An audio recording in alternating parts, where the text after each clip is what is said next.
So guys, welcome to all of you on my YouTube channel Shine Tutorial. So guys, अभी तक हमने antibodies की type के बारे में पढ़ा है लास्ट टाइम में। अब हम जो है एंटीबॉडीज और एंटीजन के बारे में डिस्कस करेंगे और आज हम एंटीबॉडीज की स्ट्रक्चर के बारे में भी डिस्कस करेंगे। सो आज का टॉपिक स्टार्ट करते हैं। तो बच्चों आज हम देखेंगे एंटीबॉडीज के बारे में। एंटीबॉडीज को जो डिस्कवर्ड किया था, डिस्कवरी इसकी करी थी एमिल वॉन वेरिंग ने। किसने करी थी? एमिल वॉन वेरिंग ने।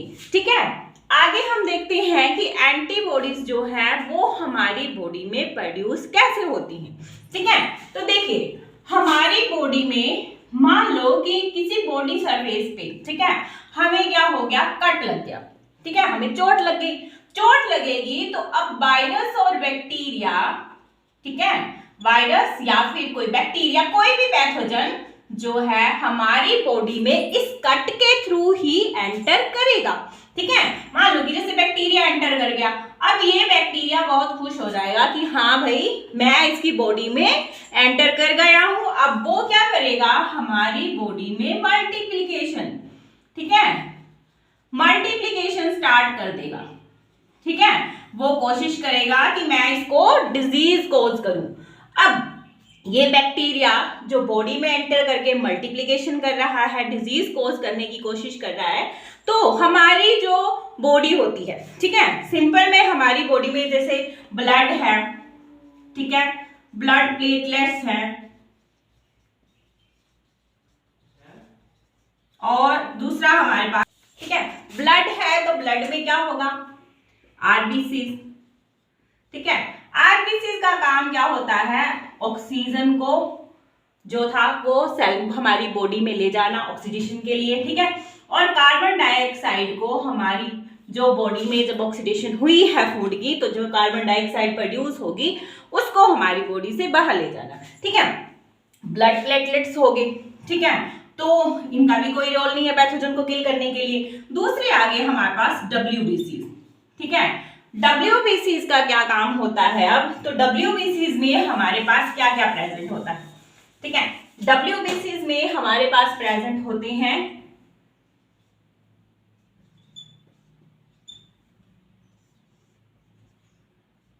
Granulocyte, granulocytes and A granulocyte.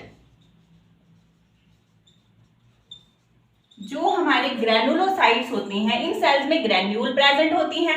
A granulocytes में जो है वो ग्रैन्यूल्स प्रेजेंट नहीं होती है। ठीक है, तो ग्रैन्युलोसाइट्स जो है वो हमारी 3 टाइप्स में होती हैं, न्यूट्रोफिल्स,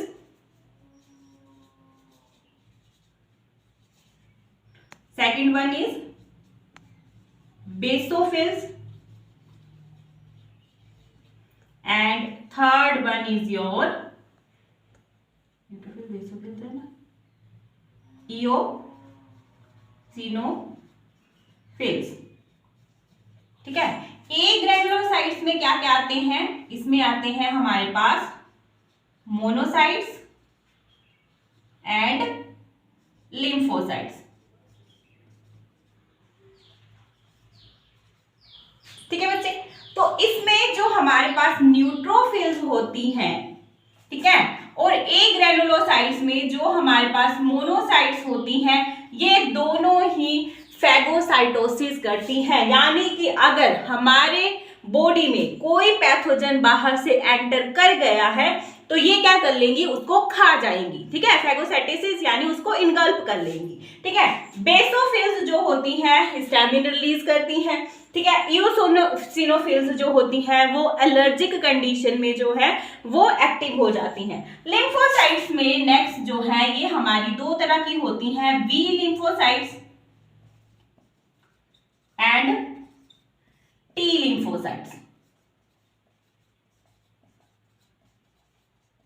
ओके, तो जो ये बी लिम्फोसाइट्स हैं ये क्या करती हैं, जब न्यूट्रोफिल्स और मोनोसाइट्स जो हैं वो आगे जाके जब ये बड़ी हो जाती हैं, इनको हम क्या बोलते हैं, मैक्रोफेजेस। ठीक है, तो यही मैक्रोफेजेस जो होती हैं वही इनगल्प करती हैं पैथोजन को। ठीक है, तो जो हमारे पास बी लिम्फोसाइट है यही हमारी बॉडी में एंटीबॉडीज जो है वो प्रोड्यूस करेंगी। ठीक है, एंटीबॉडीज प्रोड्यूस करेंगी। ये जो है, जो बैक्टीरिया होता है ना, ये जो कोई भी पैथोजन हमारी बॉडी में एंटर कर रहा है तो उस पैथोजन के ऊपर एक एक्टिव साइट होती है। ठीक है, तो जिसे हम क्या बोलते हैं, एंटीजन। ठीक है, ऐसा नहीं है कि जो पैथोजन की पूरी बॉडी होगी वो पूरी की पूरी उसमें एंटीजन प्रेजेंट होगा, नहीं। ठीक है, कोई पोर्शन होगा उसकी बॉडी में जहां पे एंटीजन प्रेजेंट होगा तो ये एंटीबॉडी जो है उसके साथ इंटरेक्ट करेगी। ठीक है, तो आगे इसके बारे में तो गाइस हम डिस्कस कर रहे थे कि जो बी लिम्फोसाइट्स हैं, ठीक है, बी लिम्फोसाइट्स जो होती हैं वो क्या रिलीज करती हैं, एंटीबॉडीज रिलीज करती हैं। ठीक है, और ये एंटीबॉडीज जो होती हैं इनका केमिकल नेचर कैसा होता है, प्रोटीनियस। ठीक है, ये प्रोटीनिशियस होती हैं, प्रोटीन से बनी। ठीक है, तो ये एंटीबॉडीज जो रिलीज होंगी, ठीक है, इनकी shape almost by shaped shape होती है इनकी, इस तरह से। ठीक है, बाई शेप्ड होंगी ये, और ये क्या करेंगी, ये मूव करेंगी, move to the site of infection. जहां हमारी बॉडी में इन्फेक्शन हुआ है ये वहां तक जाएंगी। ठीक है, तो जैसे हमने पहले भी पढ़ा कि हमारे पास जो WBCs हैं वो हमारी बॉडी के क्या होते हैं, शोल्डर सेल्स होते हैं। यानी कि हमारी बॉडी में कोई फोरिजन सब्सटेंस एंटर कर गया है, पैथोजन एंटर कर गया है, तो वो उसको क्या करेंगे, वो उसके साथ फाइट करेंगे ताकि वो हमारी बॉडी में कोई डिजीज जो है या इन्फेक्शन जो है वो कोज ना कर पाए। ठीक है, अब अगर कोई पैथोजन हमारी बॉडी में एंटर कर रहा है, ठीक है, तो सबसे पहले ऐसा तो नहीं है कि बी लिम्फोसाइट ही उसके साथ इंटरेक्ट करेंगे। उसके साथ जो है फर्स्ट ऑफ ऑल कौन इंटरेक्ट करता है, जैसे हमने अभी पढ़ा था कि न्यूट्रोफिल्स, न्यूट्रोफिल्स। ठीक है, और दूसरा क्या पढ़ा था, मोनोसाइट्स। तो मोनोसाइट्स में क्या, मोनोसाइट जो आगे जो है वो मैक्रोफेजेस में कन्वर्ट हो जाती है। तो मैक्रोफेज ये दोनों ही क्या करेंगे, जैसे ही हमारी बॉडी में कोई पैथोजन जो है किसी कट के या बाउंड के थ्रू जो है वो एंटर कर जाता है, ठीक है, अगर उसने वहां पे एंटर कर लिया है, ठीक है, तो ये न्यूट्रोफिल्स जो है, ठीक है, ये उसके ऊपर अटैक करेंगे। मैक्रोफेजेस जो है वो उसके ऊपर अटैक करेंगे और इसको क्या करेंगे, इनगल्प करने की कोशिश करेंगे। तो ये कैसे करते हैं कि जैसे अमीबा नहीं होता है, ठीक है, जैसे उसका साइटोप्लाज्म जो है तो अमोर्बल मूवमेंट ही ये करते हैं। ठीक है, और इसी की तरह इसको जो है इनगल्प करने की कोशिश करते हैं। न्यूट्रोफिल्स जो है उनकी लाइफ टाइम जो है वो बहुत कम होता है। ये न्यूमरस जो है वो हमारी बॉडी में प्रोड्यूस होते हैं, यानी बहुत लार्ज नंबर में प्रोड्यूस होते हैं। दूसरा, मैक्रोफेजेस भी इसको जो है वो इनगल्प करने की कोशिश करेगा। ठीक है, तो ये दोनों ही जो है इसको क्या करेंगे, खाना चाहेंगे। ठीक है, कि हम इसको जो है जो पैथोजन बॉडी में एंटर करा है उसको खत्म कर देंगे। लेकिन बैक्टीरिया क्या है, आपने पढ़ा होगा कि बैक्टीरिया जो है वो रैपिडली मल्टीप्लाई करता है। ठीक है, ये पैथोजन जो भी हमारी बॉडी में आया है वो क्या करेगा, वो रिपीट मल्टीप्लीकेशन करेगा और ये बहुत सारे नंबर्स में जो है वो डिवाइड हो जाएगा। ठीक है, न्यूमरस अमाउंट ऑफ बैक्टीरिया जो है वो हमारी बॉडी में हो गया है। अब क्या कर रहा है कि न्यूट्रोफिल्स जो हैं, मैक्रोफेजेस जो हैं वो इसको कंट्रोल नहीं कर पा रहे हैं। ठीक है, अब क्या होएगा कि जो हमने लिम्फोसाइट्स पढ़े थे ना, ठीक है, लिम्फोसाइट्स में क्या क्या आता है, लिम्फोसाइट्स में हमारे पास आता है B lymphocytes and T lymphocytes. ठीक है, तो ये जो बी लिम्फोसाइट्स होते हैं ये एंटीबॉडीज प्रोड्यूस तो करते हैं, लेकिन इसको भी क्या चाहिए, जैसे हम पिक्चर्स के अंदर देखते हैं ना, तो जज बैठा होता है तो वो बोलता है कि मेरे पास सबूत लाओ कि हमारी बॉडी में जो है वो पैथोजन एंटर कर गया है। ठीक है, तभी जो है मैं एंटीबॉडीज प्रोड्यूस करूंगा। ठीक है, तो जो टी लिम्फोसाइट्स है इसका भी तो कोई काम होगा, ये भी तो कुछ करेगा ना वहां पे। ठीक है, तो ये क्या करता है, ये इसके लिए जो है वो प्रूफ लेके आता है, ठीक है, क्योंकि मैक्रोफेजेस वगैरह जो भी इसको इन्गल्फ कर रही थी वो क्या करती हैं कि जो इसके ऊपर जो ये एंटीजन्स प्रेजेंट होते हैं ना, बैक्टीरिया, वायरस, पैथोजन जो भी हमारे पास आ रहा है, उस एंटीजन को हमने क्या करवाना है, इसको इसके पास लेके जाना है, उसको दिखाना है कि हाँ भाई हमारी बॉडी के अंदर जो है एक फोरिजन एंटीजन, ठीक है, क्योंकि एंटीजन तो हमारे सेल्स के ऊपर भी प्रेजेंट होंगे, ठीक है, लेकिन हमारी बॉडी थोड़ी ना उनको इन्गल्फ करेगी। क्यों नहीं करेगी? क्योंकि वो जानती है कि ये हमारे सेल्स हैं, ठीक है, वो उनको एज ए फॉरेन सब्सटेंस नहीं लेती है, लेकिन इसके जो एंटीजन्स होंगे उसको एज ए फोरिजन सब्सटेंस लेगी।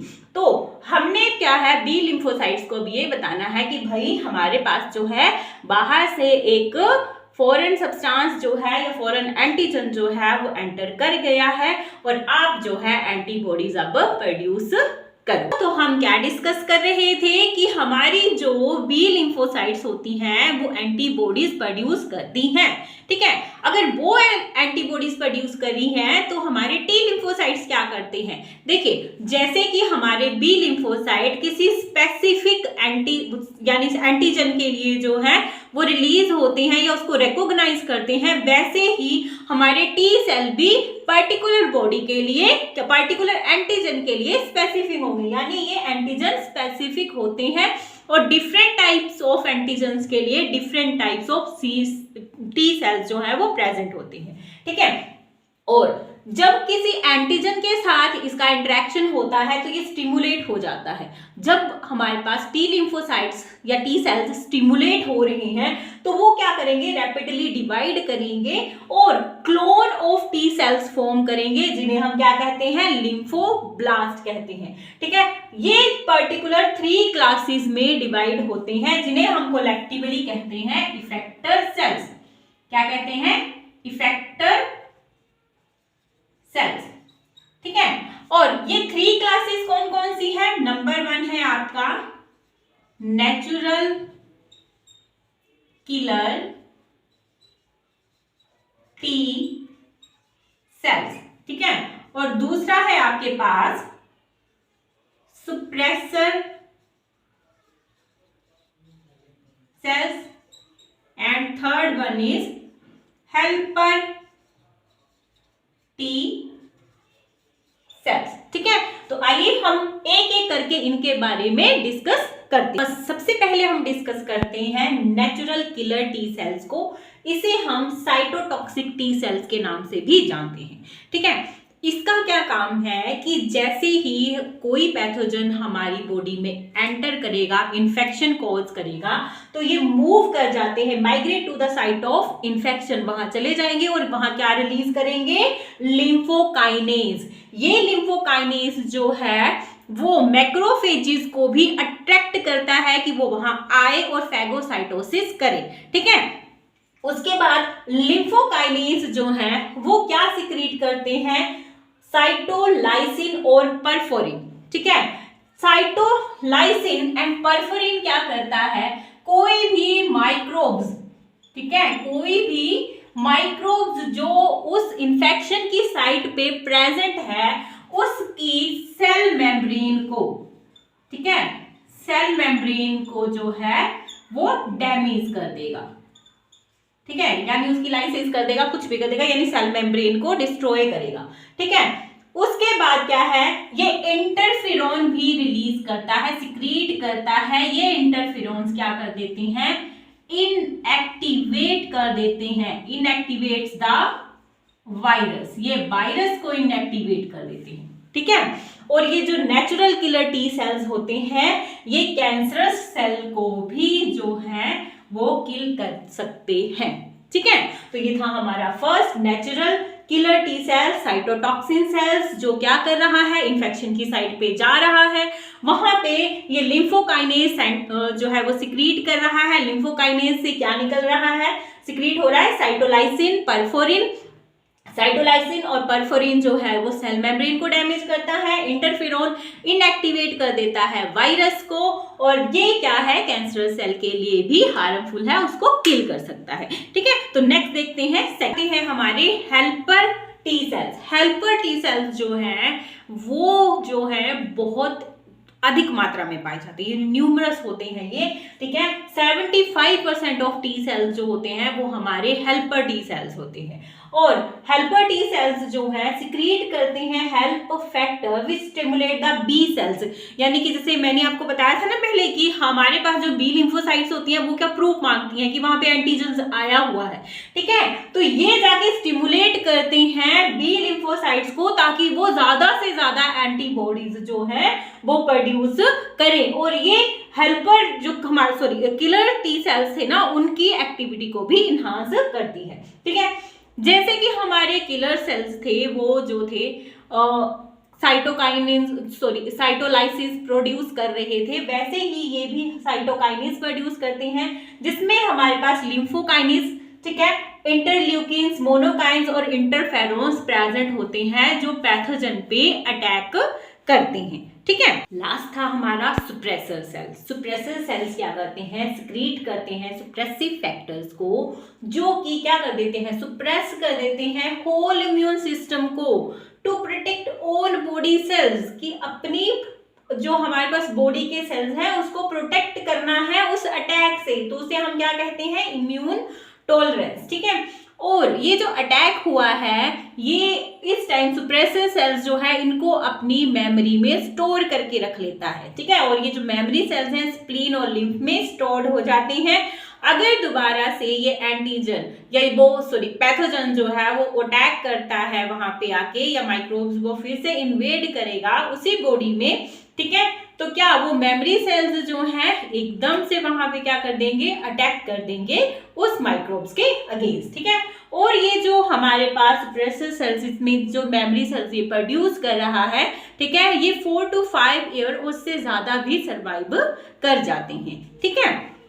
अब हम डिस्कस करते हैं कि एंटीजन की प्रॉपर्टीज क्या हो सकती हैं, ठीक है, यानी किन प्रॉपर्टीज के बेस पे हम उन्हें कह सकते हैं कि वो हमारे पास एंटीजन है, ठीक है। वो एक फॉरिजन सब्सटेंस तो है, हमारी बॉडी उसको रिकॉग्नाइज कर रही है, उसके ऊपर अटैक कर रही है, तो उसका हाई मॉलिक्यूलर वेट होना चाहिए। मॉलिक्यूलर वेट कितना, 10,000 डाल्टन से अबव उसका मॉलिक्यूलर वेट जो है वो होना चाहिए, ठीक है। Capacity of a antigen to induce an immune reaction, immunogenicity, ठीक है, यानी अगर वो हमारी बॉडी में एंटर कर रहा है, ठीक है, तो वो वहां पे इम्यून रिएक्शन करवाएगा, यानी हमारी इम्यून सिस्टम उसके अगेंस्ट वर्क कर रही है, ठीक है।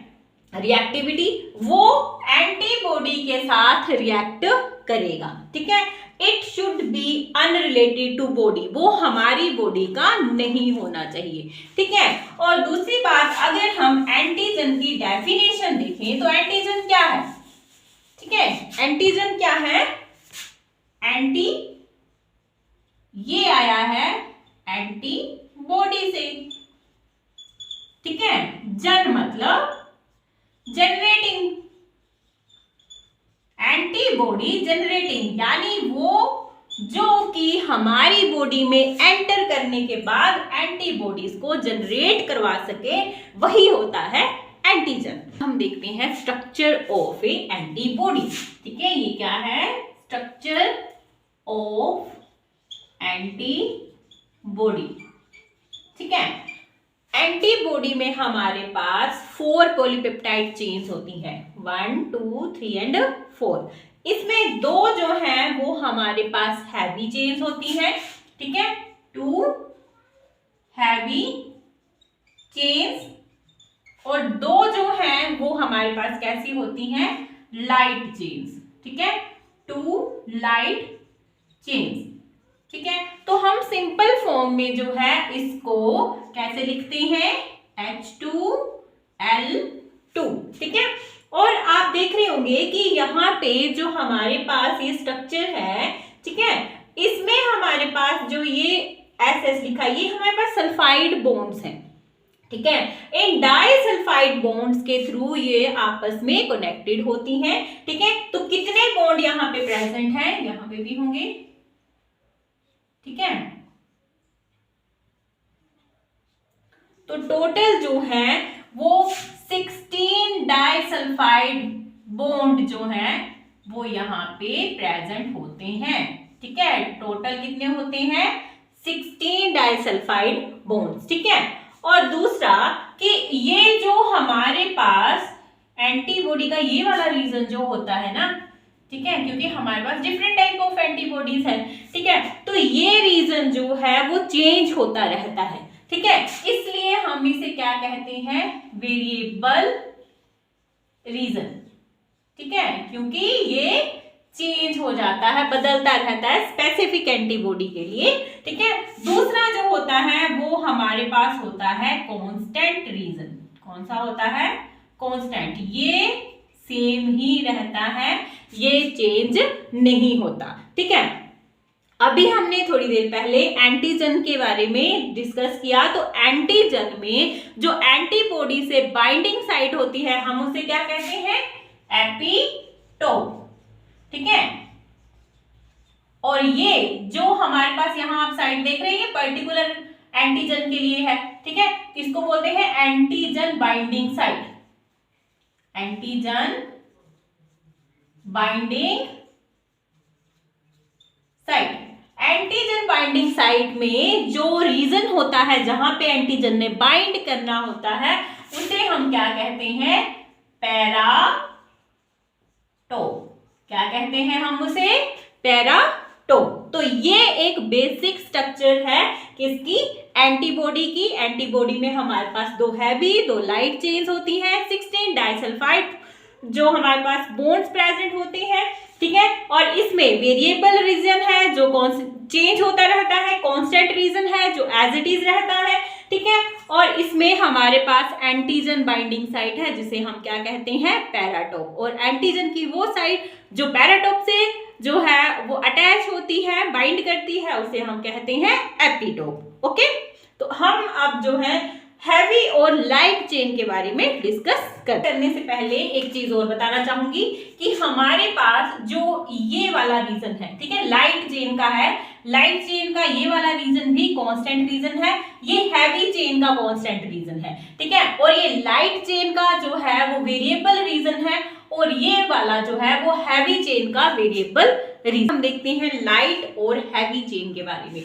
जो हमारे पास लाइट चेन होती है उसका मोलिकुलर वेट जो है वो 25,000 डाल्टन तक होता है। ठीक है, और ये चेन जो है वो 214 अमाइनो एसिड से मिलकर बनी है। ठीक है, वेरिएबल रीजन में 1 से लेके 108 अमाइनो एसिड होते हैं और जो हमारे पास कांस्टेंट रीजन होता है उसमें हमारे पास 109 से लेके 214 अमाइनो एसिड जो है वो प्रेजेंट रहती है। ठीक है, हैवी चेन में मोलिकुलर वेट जो है वो 50,000 डाल्टन तक होता है, इसमें हमारे पास 440 अमाइनो एसिड प्रेजेंट होते हैं। वेरिएबल रीजन में 1 से लेके 118 अमाइनो एसिड्स हैं और कांस्टेंट रीजन में 119 से लेके जो नेक्स्ट 440 तक अमाइनो एसिड हैं वो इसमें प्रेजेंट हैं।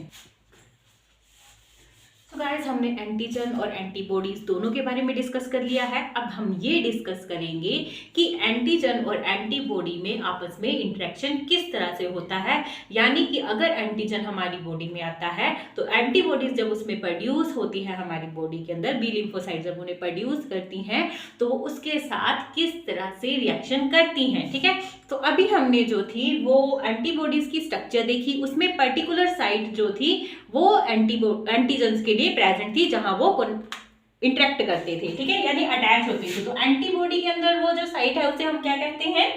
पैराटोप। और एंटीजन के अंदर उस साइट को क्या बोला जाता है? एपिटोप। ओके, तो हम अब डिस्कस करेंगे कि एंटीबॉडीज जो हैं वो एंटीजन के साथ कैसे फाइट करती हैं। तो 5 डिफरेंट वेज हैं जिन्हें हम बारी बारी से डिस्कस करेंगे। ओके,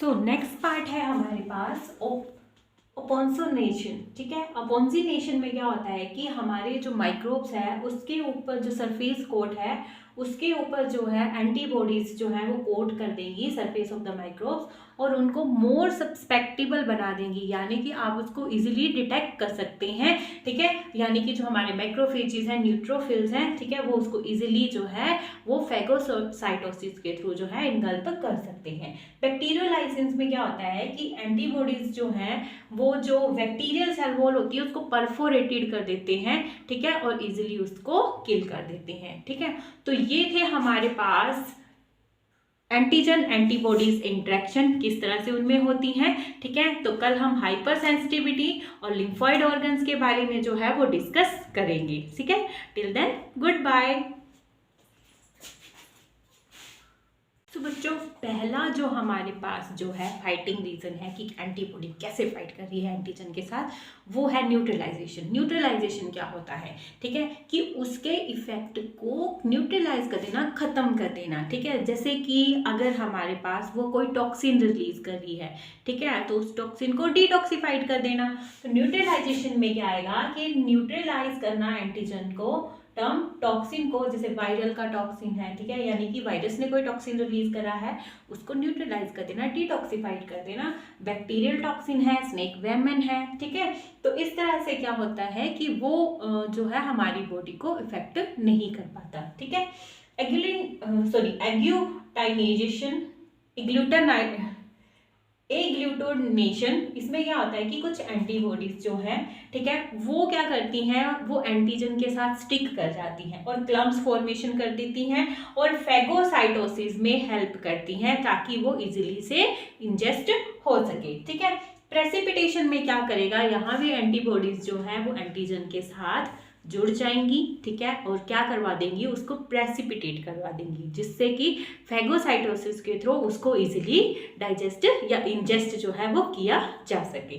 सो नेक्स्ट पार्ट है हमारे पास ओपोन्सिनेशन, ठीक है। ओपोन्सिनेशन में क्या होता है कि हमारे जो माइक्रोब्स है उसके ऊपर जो सरफेस कोट है उसके ऊपर जो है एंटीबॉडीज जो है वो कोट कर देंगी सरफेस ऑफ द माइक्रोब्स और उनको मोर सस्पेक्टेबल बना देंगी, यानी कि आप उसको इजीली डिटेक्ट कर सकते हैं, ठीक है। यानी कि जो हमारे मैक्रोफेजेस हैं, न्यूट्रोफिल्स हैं, ठीक है, वो उसको इजीली जो है वो फेगोसाइटोसिस के थ्रू जो है इनगल्प कर सकते हैं। बैक्टीरियोलाइसिस में क्या होता है कि एंटीबॉडीज जो हैं वो जो बैक्टीरियल सेल वॉल होती है उसको परफोरेटेड कर देते हैं, ठीक है, और इजीली उसको किल कर देते हैं, ठीक है। तो ये थे हमारे पास एंटीजन एंटीबॉडीज इंटरेक्शन किस तरह से उनमें होती हैं, ठीक है। तो कल हम हाइपर सेंसिटिविटी और लिम्फॉइड ऑर्गन्स के बारे में जो है वो डिस्कस करेंगे, ठीक है। Till then good bye.